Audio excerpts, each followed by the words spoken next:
દીવ સાંઈબાબા મંદિર ખાતે 16મા મૂર્તિ પ્રાણ પ્રતિષ્ઠા પરમોત્સવની ઉજવણી ધામધૂમથી કરવામાં આવી।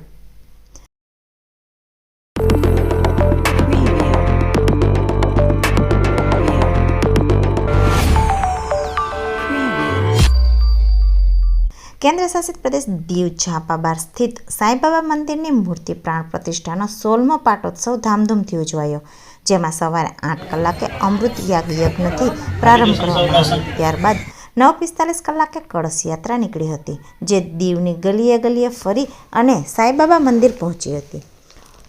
અમૃત અભિષેક, રાજપોચાર પૂજા, ધ્વજારોહણ, મહાઆરતી તથા બપોરે બીડું હોમી યજ્ઞની પૂર્ણાહુતિ કરી હતી। ત્યારબાદ દરેક ભક્તોએ મહાપ્રસાદનો લાભ લીધો હતો। સાંઈબાબા મૂર્તિ પ્રાણ પ્રતિષ્ઠા ધાર્મિક કાર્યક્રમોમાં બહોળી સંખ્યામાં ભાવિ ભક્તો જોડાયા હતા। પ્રાણ પ્રતિષ્ઠાની પૂજા શાસ્ત્રી વિક્રમ પંડ્યા તથા અન્ય પંડિતો દ્વારા કરવામાં આવી હતી।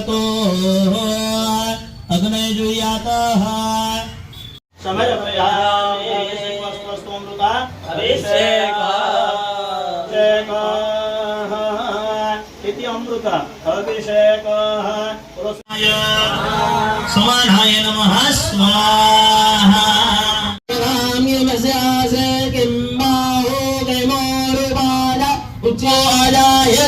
चंद्रमा मनसो जात चक्षो सूरजो अजायत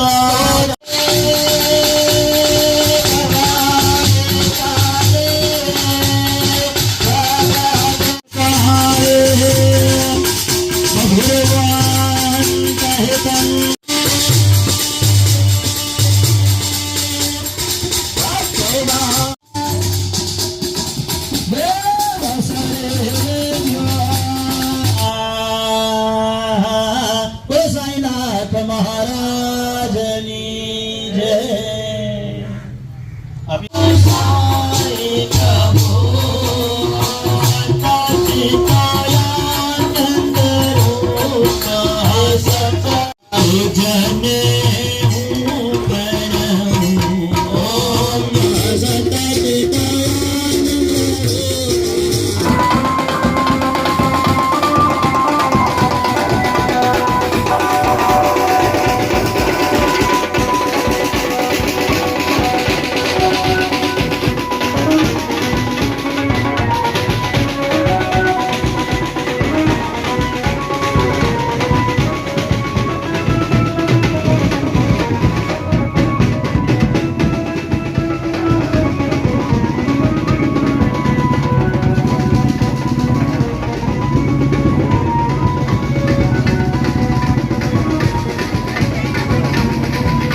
જય શ્રી કૃષ્ણ.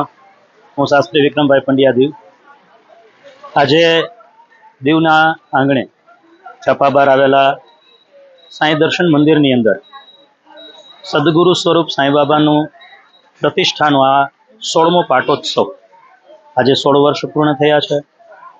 સદગુરુ સ્વરૂપ સાંઈનાથ મહારાજ એના સાનિધ્યની અંદર સુંદર મજાનો અમૃત યાગ એવો વિષ્ણુ યાગ સદગુરુદેવનું યજ્ઞનું આયોજન સરસ મજાનું અહીંયા કરવામાં આવ્યું છે. સાથે જ સાંઈ ભક્તો દ્વારા અને સાંઈ ટ્રસ્ટ દ્વારા સરસ મજાનું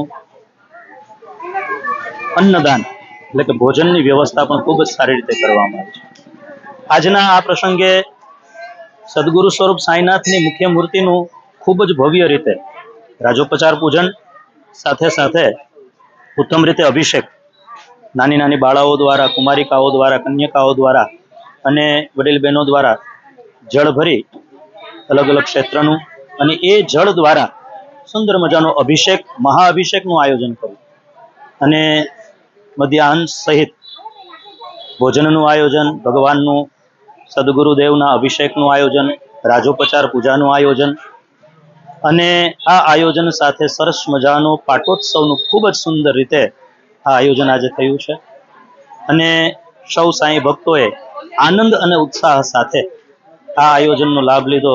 અનેક લોકોએ ભગવાનના સદગુરુ સ્વરૂપ દેવના અભિષેકનો પણ લાભ લીધો, દર્શનનો પણ લાભ લીધો અને ભોજનનો પણ સૌ લાભ લેશે જ. એવું સરસ મજાનું આયોજન સાથે આજે આ સાંઈ દર્શન મંદિર જાપાબાર ખૂબ જ સુંદર મજાનો 16મો પાટોત્સવનો ઉત્સવ ઉજવવામાં આવ્યો. સૌને જય શ્રી કૃષ્ણ, જય સાંઈનાથ.